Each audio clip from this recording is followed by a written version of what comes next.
ಎಲ್ಲರಿಗೂ ನಮಸ್ಕಾರ ಸ್ನೇಹಿತರೆ. ಕಟಕ ರಾಶಿಯವರ ಜೀವನ ಹೇಗಿರುತ್ತದೆ, ಕಟಕ ರಾಶಿಯವರ ಕುಟುಂಬಕ್ಕೆ ಸಂಬಂಧಿಸಿದಂತೆ ಇವರ ಕುಟುಂಬವನ್ನು ಇವರು ಹೇಗೆಲ್ಲ ನೋಡಿಕೊಳ್ತಾರೆ, ಕಟಕ ರಾಶಿಯವರು ಹಣಕಾಸಿನ ವಿಚಾರದಲ್ಲಿ ತಮ್ಮ ಜೀವನವನ್ನು ಹೇಗೆಲ್ಲ ನಿಭಾಯಿಸುತ್ತಾರೆ, ಕಟಕ ರಾಶಿಯವರು ಸಮಾಜದಲ್ಲಿ ಹೇಗೆಲ್ಲ ಗೌರವವನ್ನು ಸಂಪಾದಿಸುತ್ತಾರೆ, ಕಟಕ ರಾಶಿಯವರು ತಮ್ಮ ಜೀವನದಲ್ಲಿ ಏನೆಲ್ಲ ಮಾಡಬೇಕೆಂದು ಬಯಸುತ್ತಾರೆ. ಹಾಗಾದರೆ ಕಟಕ ರಾಶಿಯವರ ಮುಂದಿನ ದಿನಗಳಲ್ಲಿ ಜೀವನವನ್ನು ಹೇಗೆಲ್ಲ ನಡೆಸುತ್ತಾರೆ, ಕಪಟವಿಲ್ಲದಂತಹ ಕ್ರಿಯಾತ್ಮಕ, ರಚನಾತ್ಮಕ, ಭಾವನಾತ್ಮಕ, ಕಲ್ಪನಾ ಜೀವಿಗಳು, ಮಾತೃ ಹೃದಯಿ ಕಟಕ ರಾಶಿ. ಸ್ನೇಹಿತರೆ, ನಿಮ್ಮ ಜೀವನದಲ್ಲಿ ಬರುವಂತಹ ಹೋರಾಟಗಳನ್ನು ಭಾವನಾತ್ಮಕವಾಗಿ ಹೇಗೆ ನಿಭಾಯಿಸಬೇಕು, ನಿಮ್ಮ ಜೀವನದಲ್ಲಿ ಯಶಸ್ಸಿನ ಪತಾಕೆಯನ್ನು ಹಾರಿಸಲು ಯಾವ 5 ಮುಖ್ಯ ಪ್ರತಿಜ್ಞೆಯನ್ನು ಪಾಲಿಸಬೇಕು ಎಂಬಂಥ ಸೂಪರ್ ಇಂಟ್ರೆಸ್ಟಿಂಗ್ ವಿಚಾರಗಳನ್ನು ಈ ವಿಡಿಯೋದಲ್ಲಿ ತಿಳಿಸಿಕೊಡಲಿದ್ದೇನೆ. ನಾನು ಹೇಳುವಂಥ ಈ 5 ಸಂಕಲ್ಪಗಳಲ್ಲಿ ನೀವು ಒಂದೊಂದಾಗಿ ನಿಮ್ಮ ಜೀವನದಲ್ಲಿ ಕ್ರಮೇಣವಾಗಿ ಅಳವಡಿಸಿಕೊಂಡದ್ದೇ ಆದಲ್ಲಿ ನಿಮ್ಮ ಜೀವನದಲ್ಲಿ ಸುಖ, ಸಂತೋಷ, ಯಶಸ್ಸನ್ನು ಪಡೆಯಬಹುದು. ಒಂದೊಂದಾಗಿ ನೋಡ್ತಾ ಹೋಗೋಣ ಬನ್ನಿ. ಅದಕ್ಕೂ ಮುನ್ನ ನೀವಿನ್ನು ಚಾನಲ್ಗೆ ಸಬ್ಸ್ಕ್ರೈಬ್ ಆಗಿಲ್ಲ ಅಂದರೆ ಈಗಲೇ ಸಬ್ಸ್ಕ್ರೈಬ್ ಆಗಿ, ಹಾಗೆ ವಿಡಿಯೋಗೆ ಲೈಕ್ ಮಾಡಿ, ವಿಡಿಯೋ ಸ್ಕಿಪ್ ಮಾಡದೆ ಕೊನೆ ತನಕ ನೋಡಿ. ಎಲ್ಲರೂ ಭಕ್ತಿಯಿಂದ ಓಂ ನಮಃ ಶಿವಾಯ ಅಂತ ಕಮೆಂಟ್ ಮಾಡಿ. ತಾಯಿಯ ಮಮತೆ, ಸ್ನೇಹಿತನ ಕಾಳಜಿ, ಪ್ರೀತಿಯ ಪರಾಕಾಷ್ಠತೆ, ಎಲ್ಲರನ್ನ ಒಂದುಗೂಡಿಸುವ ಅದ್ಭುತ ಶಕ್ತಿ, ಚಂದ್ರನಂತೆ ತಂಪಾದ ಆದರೆ ಸಮುದ್ರದಂತೆ ಆಳವಾದ ವ್ಯಕ್ತಿತ್ವವೇ ಕರ್ಕಾಟಕ ರಾಶಿಯವರದ್ದು. ಕರ್ಕಾಟಕ ರಾಶಿಯ ಚಿಹ್ನೆ ಏಡಿ. ಹೊರಗಿನಿಂದ ಗಟ್ಟಿಯಾದ ಚಿಪ್ಪನ್ನು ಹೊಂದಿರುವ ಏಡಿ ಒಳಗೆ ಅತ್ಯಂತ ಮೃದುವಾಗಿರುತ್ತದೆ. ಇದೇ ಕರ್ಕಾಟಕ ರಾಶಿಯವರ ವ್ಯಕ್ತಿತ್ವದ ಸಂಪೂರ್ಣ ಚಿತ್ರಣ. ಹೊರ ಜಗತ್ತಿಗೆ ಇವರು ಬಹಳ ಗಟ್ಟಿಗರು, ಭಾವನೆಗಳಿಗೆ ಬೆಲೆ ಕೊಡದವರಂತೆ ಕಂಡರೂ ತಮ್ಮೊಳಗೆ ಒಂದು ಸೂಕ್ಷ್ಮ ಮೃದುವಾದ ಹೃದಯವನ್ನು ಬಚ್ಚಿಟ್ಟುಕೊಂಡಿರುತ್ತಾರೆ. ತಮ್ಮನ್ನ ಮತ್ತು ತಮ್ಮ ಪ್ರೀತಿ ಪಾತ್ರರನ್ನು ರಕ್ಷಿಸಿಕೊಳ್ಳಲು ಇವರು ಯಾವುದೇ ಹಂತಕ್ಕೆ ಹೋಗುತ್ತಾರೆ. ಏಡಿಯ ಕಾಲುಗಳಂತೆ ಇವರು ಒಮ್ಮೆ ಹಿಡಿದದ್ದನ್ನು ಅದು ಸಂಬಂಧವೇ ಆಗಿರಲಿ, ನೆನಪೇ ಆಗಿರಲಿ, ಸುಲಭವಾಗಿ ಬಿಟ್ಟುಕೊಡುವುದಿಲ್ಲ. ಈ ರಾಶಿಯ ಅಧಿಪತಿ ಸಾಕ್ಷಾತ್ ಚಂದ್ರದೇವ. ಚಂದ್ರ ಎಂದರೆ ಮನಸ್ಸು, ಭಾವನೆಗಳು, ತಾಯಿ ಮತ್ತು ಪೋಷಣೆಯ ಕಾರಕ. ಹಾಗಾಗಿಯೇ ಕರ್ಕಾಟಕ ರಾಶಿಯವರಿಗೆ ಹುಟ್ಟಿನಿಂದಲೇ ಇತರರನ್ನ ಪೋಷಿಸುವ ಕಾಳಜಿ ತೋರುವ ಗುಣದಲ್ಲಿಯೇ ಬಂದಿರುತ್ತದೆ. ಮೊದಲನೇ ಪ್ರತಿಜ್ಞೆ, ಹೊಗಳಿಕೆಗೆ ಮರುಳಾಗುವುದಿಲ್ಲ ಎಂಬಂತಹ ಪ್ರತಿಜ್ಞೆಯನ್ನು ಮಾಡಿ.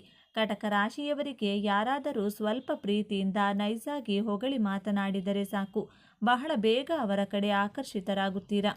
ನಿಮ್ಮನ್ನು ಹೊಗಳಿದರೆ, ಕೇರ್ ತೋರಿಸಿದರೆ, ಕನ್ಸರ್ನ್ ತೋರಿಸಿದರೆ ಅವರ ಜೊತೆ ಎಮೋಷ್ನಲ್ ಬಹಳ ಬೇಗ ಕನೆಕ್ಟ್ ಆಗುತ್ತೀರಾ. ಅವರೇನಾದರೂ ಒಂದು ದಿನ ನಿಮ್ಮ ಜೊತೆ ಮಾತನಾಡದಿದ್ದರೆ ಅಷ್ಟೇ ಸುಲಭವಾಗಿ, ಅಷ್ಟೇ ಬೇಗ ಭಾವನಾತ್ಮಕವಾಗಿ ಕುಗ್ಗುತ್ತೀರಾ. ಈ ನಿಮ್ಮ ಎಮೋಷ್ನಲ್ ಇಂಬ್ಯಾಲೆನ್ಸ್ ನಿಮ್ಮ ವೃತ್ತಿ ಜೀವನ, ಎಜುಕೇಷನ್, ನಿಮ್ಮ ಲೈಫ್ ಸ್ಟೈಲ್ ಮೇಲೆ ಇದರ ಇಂಪ್ಯಾಕ್ಟ್ ಹಾಗೇ ಆಗುತ್ತದೆ. ನೀವು ನಿಮ್ಮ ಏಕಾಗ್ರತೆಯನ್ನು ಕಳೆದುಕೊಂಡು ಬಹಳ ವಿಚಲಿತರಾಗಿರುತ್ತೀರಾ. ಇಂತಹ ಪರಿಸ್ಥಿತಿಯಲ್ಲಿ ನೀವು ನಿಮ್ಮ ಜೀವನದ ಯಶಸ್ಸನ್ನು ಸಾಧಿಸಲು ಸಾಧ್ಯವಾಗುವುದಿಲ್ಲ. ಆದ್ದರಿಂದ ಯಾರೇ ನಿಮ್ಮನ್ನು ಹೊಗಳಿದರೂ ಅವರ ಮಾತಿಗೆ ಮರುಳಾಗದೆ ನನ್ನ ಭಾವನೆಗಳನ್ನು ನನ್ನ ಹಿಡಿತದಲ್ಲಿ ಇಟ್ಟುಕೊಂಡು ನನ್ನ ಗುರಿ ಉದ್ದೇಶಗಳ ಕಡೆ ಗಮನವನ್ನು ಹರಿಸುತ್ತೇನೆ ಎಂಬಂಥ ಪ್ರತಿಜ್ಞೆಯನ್ನು ಮಾಡಿ. ಕಟಕ ರಾಶಿಯವರ ಜೀವನದ ಯಶಸ್ಸಿಗೆ ನೀವು ಮಾಡಬೇಕಾಗಿರುವಂಥ 2ನೇ ಪ್ರತಿಜ್ಞೆ, ನನ್ನ ಸೋಮಾರಿತನವನ್ನು ಬಿಟ್ಟು ನಾನು ಚುರುಕಾಗಿ ಕೆಲಸ ಕಾರ್ಯಗಳನ್ನು ಸಮಯಕ್ಕೆ ಸರಿಯಾಗಿ ಮಾಡುತ್ತೇನೆ ಎಂಬ ಅಂತಹ ಪ್ರತಿಜ್ಞೆಯನ್ನು ಮಾಡಿ. ಸಮಯಕ್ಕೆ ಬೆಲೆ ಕೊಡುವಂತಹ ಸಮಯ ಪ್ರಜ್ಞೆಯನ್ನು ಬೆಳೆಸಿಕೊಳ್ಳಬೇಕು. ದೊಡ್ಡ ದೊಡ್ಡ ಸಾಧನೆ ಮಾಡಿರುವವರು, ಶ್ರೀಮಂತರು, ವಿಐಪಿಗಳು ಇವರೆಲ್ಲ ಸಮಯಕ್ಕೆ ಹೆಚ್ಚು ಬೆಲೆಯನ್ನು ಕೊಟ್ಟು ಸಮಯವನ್ನು ವ್ಯರ್ಥ ಮಾಡದೆ ದೊಡ್ಡ ದೊಡ್ಡ ಸಾಧನೆಗಳನ್ನು, ಯಶಸ್ಸನ್ನು ಸಾಧಿಸಿದ್ದಾರೆ. ಅದೇ ರೀತಿ ಕಟಕ ರಾಶಿಯವರು ನಿಮ್ಮ ಜೀವನದಲ್ಲಿ ಗೆಲ್ಲಲು ನೀವು ಸಮಯವನ್ನು ವ್ಯರ್ಥ ಮಾಡುವುದಿಲ್ಲ. ನನ್ನ ಸೋಮಾರಿತನವನ್ನು ಬಿಟ್ಟು ಕೆಲಸ ಮಾಡಿ ನನ್ನ ಜೀವನದಲ್ಲಿ ಯಶಸ್ಸು ಹಾಗೂ ಕೀರ್ತಿಯನ್ನು ಸಂಪಾದನೆ ಮಾಡುತ್ತೇನೆ ಎಂಬಂಥ ಪ್ರತಿಜ್ಞೆಯನ್ನು ಮಾಡಿ. ಟೈಮ್ ಟೇಬಲನ್ನು ರೆಡಿ ಮಾಡಿಕೊಳ್ಳಿ. ಯಾವ ಟೈಮಲ್ಲಿ ಯಾವ ಕೆಲಸ ಕಾರ್ಯಗಳನ್ನು ಮಾಡಬೇಕು ಅಂತ ಒಂದು ಪ್ರೀಪ್ಲ್ಯಾನನ್ನು ರೆಡಿ ಮಾಡಿಟ್ಟುಕೊಂಡು ಈ ಟೈಮ್ ಟೇಬಲನ್ನು ಫಾಲೋ ಮಾಡಿದ್ದೇ ಆದಲ್ಲಿ ನಿಮ್ಮ ಜೀವನದಲ್ಲಿ ಸೋಲು ಎಂಬ ಪದಕ್ಕೆ ಜಾಗವೇ ಇರುವುದಿಲ್ಲ. 3ನೇ ಪ್ರತಿಜ್ಞೆ, ಕಟಕ ರಾಶಿಯವರು ತುಂಬ ಎಮೋಷ್ನಲ್, ಭಾವನಾ ಜೀವಿಗಳು, ಕಲ್ಪನಾ ಜೀವಿಗಳು.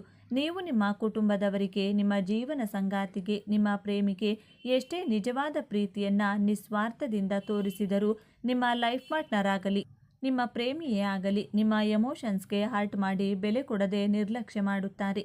ಆದ್ದರಿಂದ ನೀವು ನಿಮ್ಮ ಲೈಫ್ ಪಾರ್ಟ್ನರ್ ಜೊತೆ ಹೆಚ್ಚು ಅಟ್ಯಾಚ್ಮೆಂಟ್ ಇಟ್ಟುಕೊಳ್ಳದೆ ನಿಮ್ಮ ಪ್ರೀತಿ, ಎಮೋಷನ್ಗಳನ್ನು ನಿಮ್ಮ ಉದ್ಯೋಗ, ನಿಮ್ಮ ಗುರಿ ಉದ್ದೇಶಗಳ ಕಡೆ ಹರಿಸಿ. ನಿಮ್ಮ ಭಾವನೆಗಳನ್ನು ನಿಮ್ಮ ಲೈಫ್ ಪಾರ್ಟ್ನರ್, ನಿಮ್ಮ ಪ್ರೇಮಿ ಸುಟ್ಟು ಬೂದಿ ಮಾಡಿ ಹಾಕ್ತಾರೆ. ಆದ್ದರಿಂದ ನಿಮ್ಮ ಮನಸ್ಸು ಹಿಡಿತದಲ್ಲಿಟ್ಟುಕೊಳ್ಳುವಂತಹ ಸಂಕಲ್ಪವನ್ನು ಮಾಡಿ. ನಿಮ್ಮ ಭಾವನೆಗಳಿಗೆ ಸ್ಪಂದಿಸದೇ ಇರುವಂಥ ವ್ಯಕ್ತಿಗಳಿಗೋಸ್ಕರ ನಿಮ್ಮ ಕಣ್ಣೀರನ್ನು, ನಿಮ್ಮ ಸಮಯವನ್ನು ವಿನಾಕಾರಣ ವ್ಯರ್ಥ ಮಾಡಬೇಡಿ. ಆ ಸಮಯವನ್ನು ನಿಮ್ಮ ಸಾಧನೆಗೆ ಸದುಪಯೋಗಪಡಿಸಿಕೊಳ್ಳುವಂಥ ಸಂಕಲ್ಪವನ್ನು ಮಾಡಿ. 4ನೆಯ ಪ್ರತಿಜ್ಞೆ. ಕಟಕ ರಾಶಿಯವರು ಬೇರೆಯವರಿಗೋಸ್ಕರ ಪ್ರೀತಿ, ವಿಶ್ವಾಸ, ಕರುಣೆ ಎಲ್ಲವನ್ನ ತೋರಿಸುತ್ತೀರಾ. ಅವರು ಮಾನಸಿಕವಾಗಿ ಕುಗ್ಗಿದಾಗ ಅವರಿಗೆ ಸ್ಫೂರ್ತಿಯ ಮಾತುಗಳನ್ನು ಆಡಿ ಅವರಿಗೆ ಧೈರ್ಯವನ್ನು ತುಂಬುತ್ತೀರಾ. ಆದರೆ ನಿಮ್ಮ ಜೀವನದಲ್ಲಿ ನೀವೇ ಕುಗ್ಗಿದಾಗ ಯಾರು ನಿಮಗೆ ಸ್ಫೂರ್ತಿ, ಭರವಸೆಯನ್ನು ತುಂಬಲು ಬರುವುದಿಲ್ಲ. ಆದ್ದರಿಂದ ನಿಮಗೆ ನೀವೇ ಸ್ಫೂರ್ತಿಯಾಗಿರಿ. ಕನ್ನಡಿಯ ಮುಂದೆ ನಿಂತುಕೊಳ್ಳಿ. ನಿಮಗೆ ನೀವೇ ಸ್ಫೂರ್ತಿಯ ಮಾತುಗಳನ್ನು ಬೇಕಾಗುತ್ತದೆ. ಸೆಲ್ಫ್ ಮೋಟಿವೇಶನ್ ಮಾಡಿಕೊಳ್ಳಿ. ಮೆಡಿಟೇಷನ್ ಮಾಡಿ. ಒಳ್ಳೆ ಪುಸ್ತಕಗಳನ್ನು ಓದಿ ನಿಮ್ಮ ಜ್ಞಾನವನ್ನು ವೃದ್ಧಿ ಮಾಡಿಕೊಳ್ಳಿ. ಪಾಸಿಟಿವ್ ಮೂವೀಸ್ಗಳನ್ನು ನೋಡಿ. ಪಾಸಿಟಿವ್ ಹಾಡುಗಳನ್ನು ಕೇಳಿಸಿಕೊಳ್ಳಿ. ನಿಮಗೆ ನೀವೇ ಸ್ಫೂರ್ತಿಯಾಗಬೇಕಾಗುತ್ತದೆ. ನನಗೆ ನಾನೇ ಸ್ಫೂರ್ತಿದಾಯಕವಾಗಿರುತ್ತೇನೆ ಎಂಬಂತಹ ಸಂಕಲ್ಪವನ್ನು ಮಾಡಿ. ನಿಮ್ಮ ಸೆಲ್ಫ್ ಪರ್ಸನಾಲಿಟಿಯನ್ನು ಡೆವಲಪ್ ಮಾಡಿಕೊಳ್ಳಿ. ನಿಮ್ಮ ಆತ್ಮವಿಕಸನ ಮಾಡಿಕೊಳ್ಳಿ. ನಿಮ್ಮ ಜೊತೆ ನೀವು ಮಾತನಾಡಿ. ಸೆಲ್ಫ್ ಲವ್ ಮಾಡಿ. ಆಗ ನಿಮಗೆ ಬೇರೆಯವರಿಂದ ಹೆಚ್ಚು ತೊಂದರೆಗಳು, ಸಮಸ್ಯೆಗಳು, ದುಃಖಗಳು ಉಂಟಾಗುವುದಿಲ್ಲ. ಬದಲಾಗಿ ನಿಮ್ಮಲ್ಲಿ ಆತ್ಮವಿಶ್ವಾಸ ಹೆಚ್ಚಾಗ್ತಾ ಹೋಗುತ್ತದೆ. ಜೀವನದಲ್ಲಿ ಯಶಸ್ಸಿನ ಮೊದಲ ಮೆಟ್ಟಿಲು ಆತ್ಮವಿಶ್ವಾಸ. ಆದ್ದರಿಂದ ನಾನು ನನ್ನ ಆತ್ಮವಿಕಸನ ಮಾಡಿಕೊಳ್ಳುತ್ತೇನೆ, ನನ್ನ ಆತ್ಮವಿಶ್ವಾಸವನ್ನು ಹೆಚ್ಚಿಸಿಕೊಳ್ಳುತ್ತೇನೆ ಎಂಬಂತಹ ಸಂಕಲ್ಪವನ್ನು ಮಾಡಿ. 5ನೆಯದಾಗಿ, ಕಟಕ ರಾಶಿಯವರು ಮಾತು ಜಾಸ್ತಿ, ಕೆಲಸ ಕಡಿಮೆ.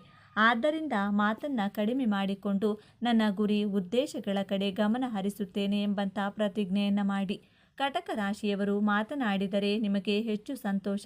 ಆದರೆ ಯಾವುದಾದರೂ ಅಷ್ಟೇ, ಅತಿಯಾದರೆ ಅಮೃತವೂ ವಿಷವಾಗುತ್ತದೆ. ಆದ್ದರಿಂದ ನೀವು ಯಾರ ಜೊತೆಯಲ್ಲಿಯಾದರೂ ಅತಿಯಾಗಿ ಮಾತನಾಡುವುದಕ್ಕೆ ಹೋಗಬೇಡಿ. ಅವಶ್ಯಕತೆ ಇರುವಷ್ಟು ಮಾತ್ರ ಮಾತನಾಡಿ. ಯಾರ ಜೊತೆ ಎಷ್ಟು ಮಾತನಾಡಬೇಕು ಎಂಬಂಥ ವಿಚಾರವನ್ನು ತಲೆಯಲ್ಲಿ ಇಟ್ಟುಕೊಂಡ್ರೆ ನಿಮ್ಮ ಎನರ್ಜಿಯನ್ನು ನೀವು ಸೇವ್ ಮಾಡಿಕೊಳ್ಳಬಹುದು. ನೀವು ಮಾತನಾಡಲು ಉಪಯೋಗಿಸುವಂಥ ಸಮಯವನ್ನು ನಿಮ್ಮ ಜೀವನದ ಗುರಿ, ಉದ್ದೇಶಗಳ ಕಡೆ ಫೋಕಸ್ ಮಾಡಿದರೆ ನಿಮ್ಮ ಜೀವನದಲ್ಲಿ ಖಂಡಿತವಾಗಿಯೂ ಗೆಲ್ಲುತ್ತೀರಾ. ಮಾತೆ ಮೃತ್ಯು, ಮಾತೆ ಮುತ್ತು. ಮಾತನಾಡಿದರೆ ಮುತ್ತು ಜೋಡಿಸಿದ ಹಾಗೆ ಇರಬೇಕು. ಸುಂದರವಾಗಿ, ಸರಳವಾಗಿ, ಸುಮಧುರವಾಗಿರಬೇಕು. ಬದಲಾಗಿ ಮಾತಾಡಿ ಸಂಕಷ್ಟಕ್ಕೆ ಸಿಲುಕಿ ಹಾಕಿಕೊಳ್ಳಬಾರದು ಎಂಬಂಥ ಸಂಕಲ್ಪವನ್ನು ಮಾಡಿ. ನಿಮ್ಮ ಈ ಹಠ, ಯಶಸ್ಸನ್ನು, ನಿಮ್ಮ ಸಂತೋಷವನ್ನು ಕಂಡ ನಿಮ್ಮ ಹತ್ತಿರದವರೇ, ನಿಮ್ಮ ಜೊತೆಗೆ ಇರುವವರೇ, ನಿಮ್ಮ ಸಂಬಂಧಿಕರೇ, ಅವರ ಕಣ್ಣು ನಿಮ್ಮ ಮೇಲೆ ಬೀಳುತ್ತದೆ. ಅವರ ಹೊಟ್ಟೆಕಿಚ್ಚು, ಅವರ ಅಸೂಯೆ ನಿಮ್ಮ ಪ್ರಗತಿಗೆ ಅಡ್ಡಗಾಲು ಹಾಕಲು ಪ್ರಯತ್ನಿಸುತ್ತದೆ. ಇದ್ದಕ್ಕಿದ್ದಂತೆ ಕೈಗೆ ಬಂದ ಕೆಲಸ ಕೊನೆ ಕ್ಷಣದಲ್ಲಿ ನಿಂತು ಹೋಗಬಹುದು.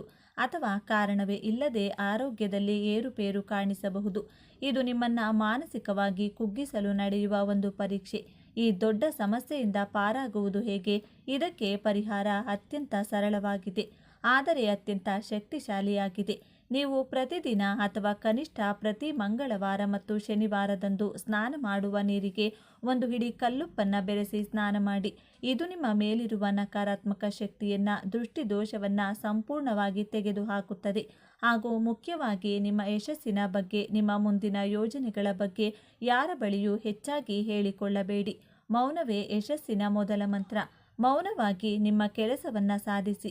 ನಿಮ್ಮ ಇಷ್ಟ ದೇವರ ಮೇಲಿನ ನಂಬಿಕೆಯನ್ನು ಮಾತ್ರ ಬಿಡಬೇಡಿ. ಕರ್ಕಾಟಕ ರಾಶಿಯವರೇ, ನಿಮ್ಮ ಜೀವನದ ನಿರ್ಣಾಯಕ ದಿನಗಳು, ನಿಮ್ಮ ಜೀವನ ಯಶಸ್ಸಿನ ಉತ್ತುಂಗಕ್ಕೇರುವುದು ಅಥವಾ ಮತ್ತೆ ಪಾತಾಳಕ್ಕೆ ಬಿದ್ದು ಕಷ್ಟದ ಮೇಲೆ ಕಷ್ಟ ಅನುಭವಿಸುವುದು ಎನ್ನುವುದು ನಿಮ್ಮ ಕೈಯಲ್ಲಿದೆ. ಆ ಭಗವಂತನು ನಿಮಗೆ ಈ ಅದ್ಭುತ ಅವಕಾಶವನ್ನು ಕೊಟ್ಟಿದ್ದಾನೆ. ನಾನು ಹೇಳಿದ ಈ ಸಣ್ಣ ಪರಿಹಾರವನ್ನು ಪಾಲಿಸಿ. ನಿಮ್ಮ ಮೇಲೆ ನಿಮಗೆ ನಂಬಿಕೆ ಇರಲಿ. ನಿಮ್ಮ ಎಲ್ಲ ನೋವು, ಅವಮಾನಗಳಿಗೆ ಉತ್ತರ ಕೊಡುವ ಸಮಯವಿದು. ಈ ವಿಡಿಯೋ ನಿಮ್ಮ ಬಳಿ ಬಂದಿರುವುದು ಆಕಸ್ಮಿಕವಿಲ್ಲ ಎಂದು ನಾನು ಮೊದಲೇ ಹೇಳಿದೆ. ಇದು ನಿಮ್ಮ ಇಷ್ಟ ದೇವರು ನಿಮಗೆ ನೀಡುತ್ತಿರುವ ಸಂದೇಶ. ತಪ್ಪದೆ ನಿಮ್ಮ ಜೀವನ ಬದಲಾಗಲಿ ಎಂದು ಮನಪೂರ್ವಕವಾಗಿ ಹಾರೈಸುತ್ತಾ ನಿಮ್ಮ ಕುಲದೇವರ ಅಥವಾ ನಿಮ್ಮ ಇಷ್ಟ ದೇವರ ಹೆಸರನ್ನು ಕಮೆಂಟ್ ಮಾಡಿ. ಆ ದೇವರ ಆಶೀರ್ವಾದ ಸದಾ ನಿಮ್ಮ ಮೇಲೆ ಇರಲಿ. ಸರ್ವೇ ಜನ ಸುಖಿನೋ ಭವಂತು. ಇದೇ ತರಹದ ಜ್ಯೋತಿಷ್ಯಕ್ಕೆ ಸಂಬಂಧಪಟ್ಟಂಥ ವಿಡಿಯೋ ನೋಡಲು ನಮ್ಮ ಚಾನಲ್ಗೆ ಸಬ್ಸ್ಕ್ರೈಬ್ ಆಗಿ. ಈ ವಿಡಿಯೋ ಲೈಕ್ ಮಾಡಿ, ಶೇರ್ ಮಾಡಿ. ಜ್ಯೋತಿಷ್ಯ ಶಾಸ್ತ್ರದ ಪ್ರಕಾರ ಬರುವ 12 ರಾಶಿಗಳಲ್ಲಿ ಅತ್ಯಂತ ಸೂಕ್ಷ್ಮ ಮನಸ್ಸಿನ, ಇತರರನ್ನು ಚೆನ್ನಾಗಿ ಅರ್ಥ ಮಾಡಿಕೊಳ್ಳಬಲ್ಲ, ಕುಟುಂಬಕ್ಕಾಗಿ ತನ್ನನ್ನೇ ಅರ್ಪಿಸುವ ಕೆಲಸ ಎಂದು ಬಂದಾಗ ಯಾವುದೇ ಅಡೆತಡೆ ಇದ್ದರೂ ಪೂರ್ಣಗೊಳಿಸುವ ಏಕೈಕ ರಾಶಿ ಕಟಕ ರಾಶಿ. ಕಟಕ ರಾಶಿಯಲ್ಲಿ ಜನಿಸಿದವರು ಎಲ್ಲ ರಾಶಿಚಕ್ರ ಚಿಹ್ನೆಗಳಲ್ಲಿ ಅತ್ಯಂತ ಪ್ರೀತಿಯುಳ್ಳವರು. ಅವರು ಸಹಾನುಭೂತಿ, ಕಾಳಜಿ, ಪೋಷಣೆ, ವಿಶ್ವಾಸಾರ್ಹ ಮತ್ತು ನಿಷ್ಠಾವಂತರು. ಅವರು ಇತರ ಜನರಿಗಿಂತ ಹೆಚ್ಚಿನದನ್ನು ಅನುಭವಿಸುತ್ತಾರೆ ಮತ್ತು ಅದರಿಂದ ಅವರ ಸುತ್ತಲಿನ ಜನರ ಕಂಪನಗಳಿಂದ ಸುಲಭವಾಗಿ ಪ್ರಭಾವಿತರಾಗುತ್ತಾರೆ. ಅವರು ಹೆಚ್ಚು ಗಮನಿಸುವ ಜೀವಿಗಳು. ಇದು ರಾಶಿಚಕ್ರ ಚಿಹ್ನೆಯ ಜನರ ಅನೇಕ ಉತ್ತಮ ಗುಣಗಳಲ್ಲಿ ಒಂದಾಗಿದೆ. ಅವರು ಸಂಗಾತಿಯನ್ನ ಆಳವಾಗಿ ಮತ್ತು ಬೇಷರತ್ತಾಗಿ ಪ್ರೀತಿಸುತ್ತಾರೆ. ಸೂಕ್ಷ್ಮತೆ ಮತ್ತು ದಯೆಯ ಹೊರತಾಗಿ ಅವರು ಉತ್ತಮ ಹಾಸ್ಯ ಪ್ರಜ್ಞೆಯನ್ನು ಹೊಂದಿದ್ದಾರೆ. ಅವರೊಂದಿಗೆ ಸುಲಭವಾಗಿ ಮುಂದುವರೆದುಕೊಂಡು ಹೋಗಬೇಕಾದರೆ ಅವರ ಜೀವನ ಸಂಗಾತಿ ಹೊಂದಿರಬೇಕಾದ ವ್ಯಕ್ತಿತ್ವ ಗುಣಲಕ್ಷಣಗಳೇನು ಎನ್ನುವುದನ್ನು ನೋಡೋಣ. ನೋವುಗಳು ಸಹಜವಾಗಿಯೇ ಬರುತ್ತವೆ, ಹಾಗಂತ ಕುಗ್ಗದಿರು. ನೋವುಗಳೆಲ್ಲವನ್ನ ಒಮ್ಮೆ ಕುಗ್ಗಿಸಿ ನೋಡು. ನೋವುಗಳು ನಿನ್ನ ಮುಂದೆ ಕುಗ್ಗಲಾರಂಭಿಸುತ್ತವೆ. ಕಟಕ ರಾಶಿ ನಕ್ಷತ್ರ ಆಧಾರಿತ ಜನ್ಮ ರಹಸ್ಯದ ಬಗ್ಗೆ ಈ ವಿಡಿಯೋದಲ್ಲಿ ತಿಳಿಸಿಕೊಡಲಿದ್ದೇನೆ. ಅದಕ್ಕೂ ಮುಂಚೆ ನೀವಿನ್ನು ಚಾನಲ್ಗೆ ಸಬ್ಸ್ಕ್ರೈಬ್ ಆಗಿಲ್ಲ ಅಂದರೆ ಈಗಲೇ ಸಬ್ಸ್ಕ್ರೈಬ್ ಆಗಿ, ಹಾಗೆ ವಿಡಿಯೋಗೆ ಲೈಕ್ ಮಾಡಿ, ವಿಡಿಯೋ ಸ್ಕಿಪ್ ಮಾಡದೆ ಕೊನೆ ತನಕ ನೋಡಿ. ಕಾಲಪುರುಷನ ಕುಂಡಲಿಯಲ್ಲಿ ಕಟಕ ರಾಶಿ ಚತುರ್ಥ ಭಾವದಲ್ಲಿ ಬರುತ್ತದೆ. ಈ ರಾಶಿಯಲ್ಲಿ ಪುನರ್ವಸು ನಕ್ಷತ್ರದ 4ನೇ ಪಾದ, ಪುಷ್ಯ ನಕ್ಷತ್ರದ 4 ಪಾದಗಳು, ಆಶ್ಲೇಷ ನಕ್ಷತ್ರದ 4 ಪಾದಗಳು ಕಂಡುಬರುತ್ತವೆ. ಕಟಕ ರಾಶಿಯವರು ಭಾವನಾತ್ಮಕವಾಗಿ ಕಷ್ಟಗಳನ್ನು ಅನುಭವಿಸುವವರು, ಸಂವೇದನಾಶೀಲರು, ಶಾಂತಿಪ್ರಿಯರು, ಬೇರೆಯವರ ಕಷ್ಟ ದುಃಖಗಳನ್ನು ಬಹಳ ತಾಳ್ಮೆ ಸಮಾಧಾನದಿಂದ ಆಲಿಸುವ ಮಾತೃ ಹೃದಯಗಳು. ಕಟಕ ರಾಶಿಯ ಅಧಿಪತಿ ಚಂದ್ರಗ್ರಹವಾಗಿರುವುದರಿಂದ ಕಟಕ ರಾಶಿಯವರು ಬಹಳ ಶೀತಲ, ಶಾಂತಿ, ಸಮಾಧಾನದ ಗುಣದವರು. ಚಂದ್ರನ ಸ್ವಾಭಾವಿಕ ಗುಣಗಳು ಕಟಕ ರಾಶಿಯವರ ಮೇಲೆ ಹೆಚ್ಚು ಪ್ರಭಾವವನ್ನು ಬೀರುತ್ತವೆ. ನೀವು ಪರಿಶ್ರಮದಿಂದ ಕೆಲಸ ಕಾರ್ಯಗಳನ್ನು ಮಾಡಿದರೂ ಇದರ ಪ್ರತಿಫಲ ಸಿಗುವುದು ಸ್ವಲ್ಪ ವಿಳಂಬವಾಗುತ್ತದೆ. ಬೇರೆಯವರಿಗೆ ದಯೆ, ಕರುಣೆ ತೋರಿಸುತ್ತೀರಾ. ಜೊತೆಗೆ ಸಾಹಿತ್ಯ, ಸಂಗೀತ, ನಾಟಕ, ಕಲೆಯಲ್ಲಿ ಆಸಕ್ತಿ ಉಳ್ಳವರು.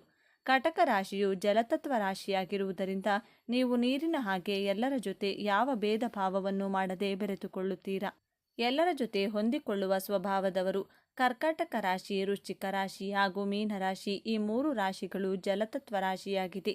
ಆದರೆ ಕರ್ಕಾಟಕ ರಾಶಿ ಚರರಾಶಿ. ನೀರು ಸ್ವಚ್ಛ, ಸುಂದರ, ಹರಿಯುವ ನೀರಾಗಿರುತ್ತದೆ.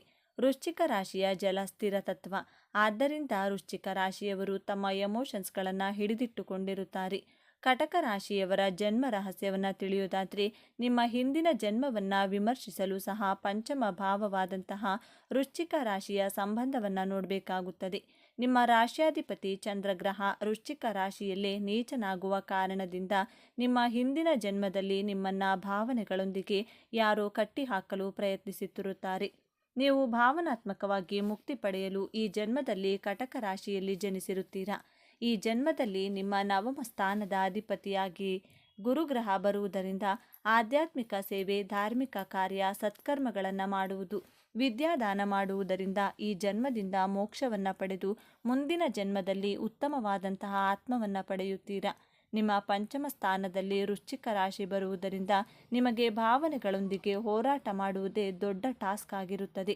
ನಿಮ್ಮ ಮನಸ್ಸಿನ ಭಾವನೆಗಳನ್ನು, ದುಃಖಗಳನ್ನು ಗ್ರಹಿಸಬೇಕಾಗುತ್ತದೆ. ನಿಗ್ರಹಿಸದಿದ್ದರೆ ನೀವು ಮತ್ತಷ್ಟು ಒದ್ದಾಡಿ ದುಃಖಿಸಬೇಕಾಗುತ್ತದೆ. ನಿಮ್ಮ ಸಂವೇದನಾಶೀಲ ಗುಣದಿಂದ ನೀವು ಸಕಾರಾತ್ಮಕ ಮಾರ್ಗದಲ್ಲಿ ನಡೆಯಬೇಕಾಗುತ್ತದೆ. ನಿಮ್ಮ ಸಂವೇದನೆಯನ್ನು ಸಂಭಾಳಿಸಬೇಕು.